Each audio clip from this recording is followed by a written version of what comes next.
नमस्कार स्वागत छ सबैलाई आजको यस क्लासमा। आज हामी हेर्दैछौँ पाइथनको लिस्ट कम्प्रिहेन्सन, जुन हाम्रो भिडियो नम्बर 22 हुनेवाला छ। योभन्दा अगाडिको भिडियोजहरू हजुरहरूलाई हेर्न मन लाग्छ भने चाहिँ त्यसको लिङ्क चाहिँ मैले माथि आई बटनमा पनि राखेको छु र तल चाहिँ डिस्क्रिप्सनमा पनि राखेको छु त्यसको प्लेलिस्टको लिङ्क, त्यहाँबाट हजुरहरूले एक्सेस गर्न सक्नुहुन्छ। सो आज हाम्रो 22nd भिडियो हुनेवाला छ। So let's start. आज हामीले सिक्छौँ दुईटा चिज। एउटा हो लुप लगाउने लिस्टमा र त्यसपछि लिस्ट कम्प्रिहेन्सनको बारेमा सिक्छौँ है त। सो फर्स्टमा लुप कसरी लगाउने भनेर सिकौँ। लुप हामीले अस्ति पनि पढिसकेका छौँ। सेम त्यसै गरी हो, जस्तै मसँग एउटा मार्क्स छ अरे 12 मार्क्स 34 40 56 78 56 45 443 नै भएछ कि फेरि 34 56 90 87 65 67 89 45 है त। यो मसँग लिस्ट छ अरे है। अब यो लिस्टलाई मैले 1 by 1 प्रिन्ट गर्नु पर्यो अरे। त्यसको लागि मैले फर लुप लाउँछु। फर लुप हामीले अस्ति पनि हेरिसकेका छौँ। के गर्छौँ भने हामीले फर्स्टमा लेख्छौँ फर, त्यसपछि हामीले एउटा नाम लेख्छौँ। त्यो नाम जे लेखे पनि हुन्छ, X Y Z A B जे लेखे पनि हुन्छ। तर यहाँ मार्क्स छ भने हामीले जेनरली के गर्छौँ भने यो लिस्टलाई चाहिँ क्यापिटलमा लेख्छौँ, क्यापिटल होइन प्लुरलमा लेख्छौँ, पछाडि एस थप्छौँ अनि यहाँ लेख्ने कुरालाई चाहिँ मार्क भनेर लेख्छौँ के है। सो यस्तो गऱ्यो भने चाहिँ हामीलाई पछि कोडिङ गर्दाखेरि एकदमै सजिलो हुन्छ। यो चाहिँ हाम्रो धेरै प्रोग्रामरहरूले गर्ने चाहिँ बानी हो। फर मार्क इन मार्क्स लेख्छौँ हामीले है। त्यसपछि हामीले के गर्छौँ, यस्तो लगाउँछौँ। त्यसपछि मैले लेख्छु प्रिन्ट। त्यसपछि प्रिन्ट गर्दा चाहिँ ध्यान दिनुपर्छ, यहाँ जे फर्स्टमा लेखाएको छ त्यही प्रिन्ट हुनुपर्छ। फेरि धेरै बच्चाहरूले मार्क्स पनि प्रिन्ट गर्छ, त्यस्तो चाहिँ गर्नु हुँदैन है। मार्क प्रिन्ट गर्नुपर्छ। यहाँ फर्स्टमा जे छ, जस्तै यहाँ एक्स छ भने यहाँ पनि एक्सै प्रिन्ट हुनुपर्छ है त। सो यहाँ जे छ यहाँ चाहिँ तल त्यही चिज आउनुपर्छ। यो मार्क्स भनेको चाहिँ लिस्ट भयो, यो भनेको चाहिँ हाम्रो आइटम जस्तो भयो है। सो अब मैले यसलाई सेभ गरेँ। सेभ गरिसकेपछि हामीले हेर्न सक्छौँ रन गरेर। सो रन गरेर हेर्दाखेरि के हुँदो रहेछ, ओके हाम्रो सबै यो प्रिन्ट भइसकेको छ है। यसरी चाहिँ हामीले लिस्टलाई लुप गर्न मिल्छ। अब अर्को एउटा लिस्टमा जाउँ न त। जस्तै फ्रुट्सको एउटा लिस्ट छ अरे मसँग होइन, म्याङ्गो एप्पल बनाना अरेन्ज मौसम पनि लेखिदिएँ मैले। ल इङ्ग्लिसमा के भन्छ मौसमलाई मैले बिर्सेँ है, मैले नेपालीमै लेखिदिएँ। अब यसलाई लुप गर्नु पऱ्यो भने के गर्ने, ल मलाई भन्नुहोस् त। फर लेख्ने, फर लेखेपछि जे लेखे पनि हुन्छ, तर फ्रुट्स छ भने हामीले फ्रुट लेख्छौँ। त्यसपछि फर फ्रुट्स लेख्ने, त्यसपछि के गर्ने, त्यसपछि यो डबल डट दिने, त्यसपछि प्रिन्ट लेखेर फ्रुट लेख्ने। प्रिन्ट गर्दा चाहिँ यहाँ जे छ यहाँ चाहिँ त्यही प्रिन्ट गर्नुपर्छ र यहाँ दुईचोटि फर भएछ, फर पछि त इन आउनुपर्छ है। त्यसैले इरर देखाएको रहेछ। सो यसरी हामीले गर्न मिल्छ है। सो मैले यसलाई पनि प्रिन्ट गरेर हजुरहरूलाई देखाउँछु। फ्रुट्सको लिस्ट आइसक्यो। अनि यसलाई हामीले चेन्ज पनि गर्न मिल्छ। जस्तै यसलाई एक्स राख्यो भने यहाँ तल पनि एक्स राख्नुपर्छ। अब हेरौँ त के हुँदो रहेछ। सो यो भने चाहिँ त्यो म्याथहरूमा हामीले सपोज गर्छौँ नि एक्स वाई जेड, त्यसरी नै गर्ने हो कि। यो चाहिँ त्यस्तो खासै गाह्रो कुरा होइन यो है। So for X in fruits मैले प्रिन्ट एक्स गरेँ।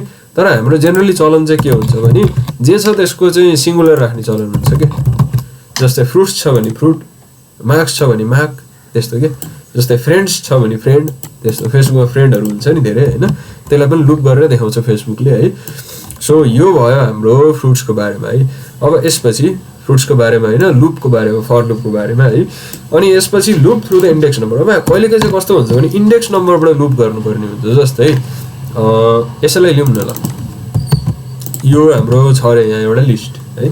अब मैले के गर्नुपर्ने हुन्छ भने यो फर फ्रुट इन फ्रुट्स यसरी त मलाई गर्न आउँछ होइन। कहिलेकाहीँ चाहिँ कस्तो गर्नुपर्ने हुन्छ अरे भने इन्डेक्स नम्बरबाट गर्नुपर्ने हुन्छ। त्यसको लागि मैले के गर्छु भने फर लेख्छु, मैले आई लेख्छु, इन लेख्छु, रेन्ज लेख्छु। रेन्जभित्र चाहिँ मैले जहिले पनि लेन्थ राख्छु फ्रुट्सको। त्यो दुईवटा ठ्याक्कै घटाउँदाखेरि ठिक्कै हुन जाँदो रहेछ कि। यो भित्र -1 + 1 गर्नु पर्ला जस्तो लाग्छ हामीलाई, तर त्यस्तो गर्नु पर्दैन। किनभने लेन्थ यसको 5 छ भने 0 1 2 3 4 हुन्छ। 4 इज लेस देन 5 हुन्छ। त्यसैले गर्दाखेरि यो दुईवटा ठ्याक्कै ब्यालेन्स हुन्छ। त्यसैले गर्दाखेरि इन्डेक्स नम्बरबाट गर्नुपर्दा केही कन्फ्युज हुनु पर्दैन। फर आई इन रेन्ज लेखेपछि रेन्जभित्र चाहिँ लेन इन फ्रुट्स नै राख्दै हुन्छ। लेन इन फ्रुट -1 त्यस्तो केही पनि गर्नु पर्दैन। अब त्यसपछि के गर्ने, प्रिन्ट गर्ने। अब अघि नै चाहिँ के प्रिन्ट गरेको थियो हामीले, अघि नै यहाँ फ्रुट प्रिन्ट गरेको थियो भनेर यहाँ चाहिँ आई प्रिन्ट गर्ने होइन नि। अब फेरि यहाँ चाहिँ के प्रिन्ट गर्ने भने लिस्ट नै प्रिन्ट गर्ने अनि लिस्ट भित्रको आइटमको चाहिँ आई राखिदिने नाम। अब के हुन्छ फर्स्टमा 0 नम्बरको आइटम आउँछ, त्यसपछि 1 नम्बरको आइटम आउँछ, त्यसपछि 2 नम्बरको आइटम आउँछ, त्यसपछि 3 नम्बरको आइटम आउँछ, त्यसपछि 4 नम्बरको आइटम आउँछ। यसरी चाहिँ हाम्रो यो चल्छ है। सो मैले यसलाई सेभ गरेँ। अब मैले यसलाई रन गरेर हेर्छु। रन गरिसकेपछि हेर्नुहोस् त फेरि यो रिपिट भएको छ भन्नुको मतलब यो पनि हाम्रो चल्यो। अब अर्को चाहिँ हाम्रो व्हाइल लुप। व्हाइल लुपबाट चाहिँ कसरी गर्ने त? सो व्हाइल लुपको लागि मैले के गर्छु भने पहिला आई को भ्यालु 0 राख्छु। व्हाइल लुपमा पहिल्यै भ्यालु दिनुपर्छ है। त्यसपछि मैले व्हाइल लेख्छु आई। अब कन्डिसन दिनुपर्छ while I is less than के लेन अफ फ्रुट्स हैन। सो आई को भ्यालु चाहिँ लेन अफ फ्रुट भन्दा लेस छ भनेर मैले राखेँ। अनि त्यसपछि मैले के लेख्छु भने मैले प्रिन्ट गर्छु। के प्रिन्ट गर्छु? अघिनको जस्तै फ्रुट्स लेख्छु, त्यसपछि त्यसमा आई राखिदिन्छु। अनि त्यसपछि अब मैले अहिले प्रिन्ट गरेँ भने के हुन्छ थाहा छ? म गरेर देखाइदिन्छु हजुरहरूलाई। सो अहिले प्रिन्ट गरेपछि हेर्नुहोस् त एउटै रिपिट भयो। किन रिपिट भयो? किन रिपिट भयो भने वास्तवमा हामीले एड गर्नै बिर्स्यौँ। एड गर्न बिर्सेपछि के हुन्छ? यो फर्स्टको म्याङ्गो नै आएको आई गर्छ। त्यसैले एड गर्नको लागि हामीले लेख्छौँ आई प्लस इक्वल टु 1। अब चाहिँ यो एड हुन्छ र अब मैले रन गरिसकेपछि मैले सबै पाउँछु। हेरौँ अब। सो अलिकति टाइम लागिरहेको छ लोड हुनलाई है। अलिकति चाहिँ यो टाइम पनि लिन्छ क्या। ओके ओके हामीले फेरि यहाँ चाहिँ लोड गरेर देखायौँ। 3 चोटि भइसक्यो 3टाबाट है। अब लिस्ट कम्प्रिहेन्सनको बारेमा हामी सिक्छौँ। लिस्ट कम्प्रिहेन्सन भनेको लिस्टको वान अफ द एकदमै इम्पोर्टेन्ट चिज। लिस्ट कम्प्रिहेन्सन भने वास्तवमा के हो भने मसँग कुनै एउटा लिस्ट छ अरे, यो लिस्टबाट मैले नयाँ लिस्ट निकाल्नु पऱ्यो क्या। जस्तै अब मसँग मार्क्सको लिस्ट छ अरे, यो यही लिस्ट लिउँ न होइन। यो बच्चाहरूको मार्क्स हो अरे है। अब मलाई यसबाट नयाँ लिस्ट निकाल्नु पऱ्यो जसको मार्क्स 40 भन्दा धेरै छ, मतलब जो पास भएको छ तिनीहरूको लिस्ट निकाल्नु पऱ्यो। सो त्यसको लागि मैले के गर्छु?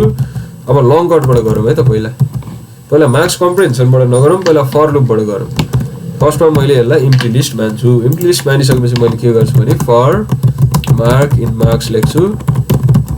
Okay for mark in marks लेखिसकेपछि यो मार्क्स भन्ने जुन लिस्टबाट यो मार्क नामको चाहिँ हामीले तान्छौँ आइटम तानिसकेपछि हामीले त्यसलाई के गर्छौँ भने यो न्यू मार्क भित्र छिराउँछौँ। अब न्यू मार्क भित्र छिराउनको लागि के गर्ने? न्यू मार्क लेख्ने, त्यसपछि डट लेख्ने, एपेन्ड एड गर्नको लागि त एपेन्ड गर्ने है।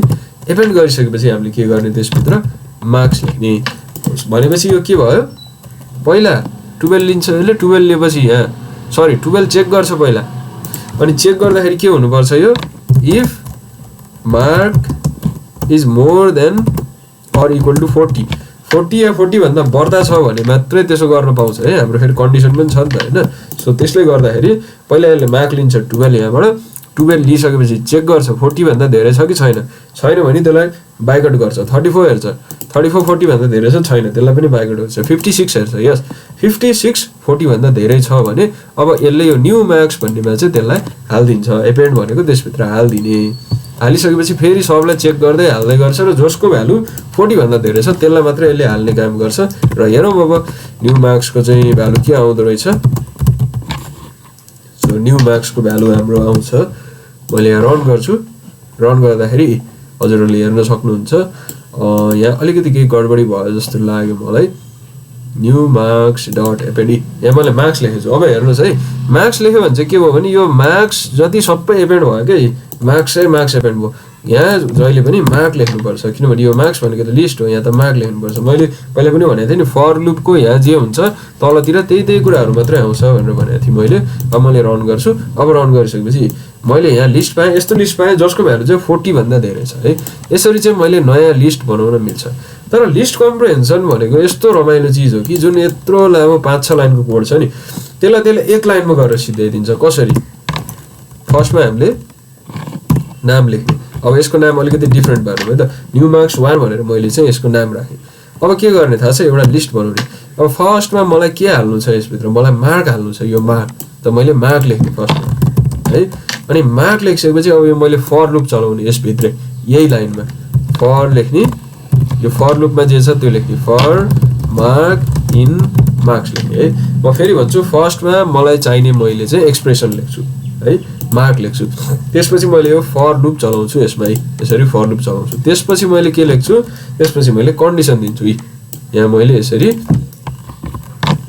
कन्डिसन दिन्छु if mark is more than or equal to 40 भनेर दिन्छु। दिन्छु। सो यत्रो लामो लाइन अफ कोड यति कोडले पुग्छ कि यसलाई भन्छ लिस्ट कम्प्रिहेन्सन। यो चाहिँ लिस्ट कम्प्रिहेन्सनको पावर हो।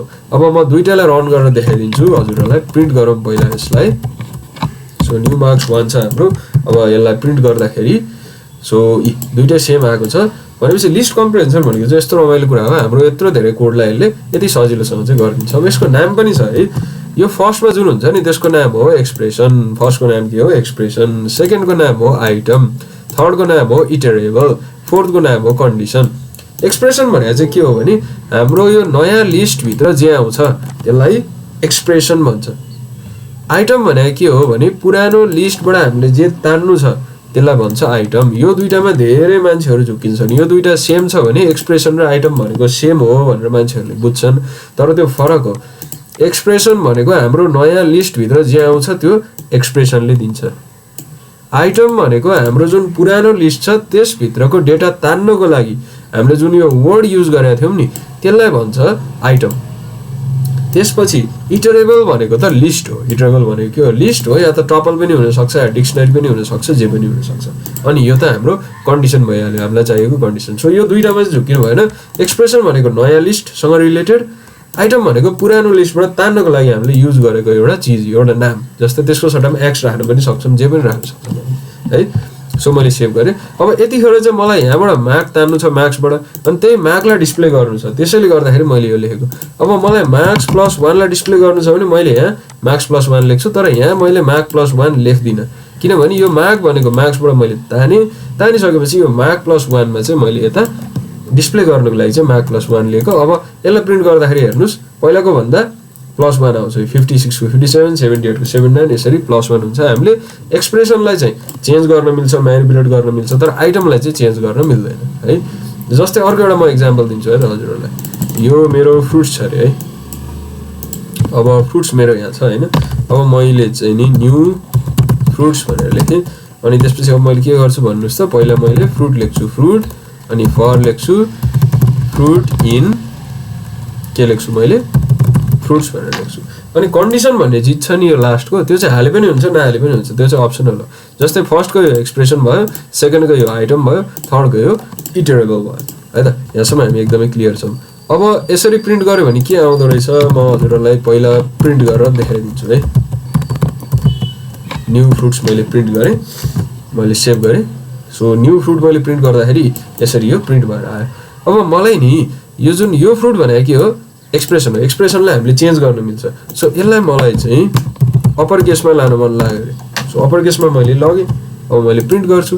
प्रिन्ट गरेपछि हजुरहरूले हेर्न सक्नुहुन्छ यहाँ क्यापिटल लेटरमा यो भयो भनेपछि यसलाई चाहिँ हामीले चेन्ज गर्न मिल्छ एक्सप्रेसनलाई, तर यो आइटमलाई चाहिँ हामीले चेन्ज गर्न मिल्दैन। आइटमको नाम चाहिँ त्यही हुनुपर्छ जे हामीले मानेको छ त्यही हुनुपर्छ। एक्स मानेको छ भने एक्स हुनुपर्छ। सो यता एक्स मान्यो भने यहाँ एक्स डट अप्पर गर्न पाइयो है। सो यो चाहिँ हो हाम्रो list comprehension, which is a very very powerful thing. पछि हामीलाई एकदमै युजफुल हुनेवाला छ यो कुरा। सो आजको लागि क्लास यति नै भयो। हस् त, धन्यवाद, नमस्ते।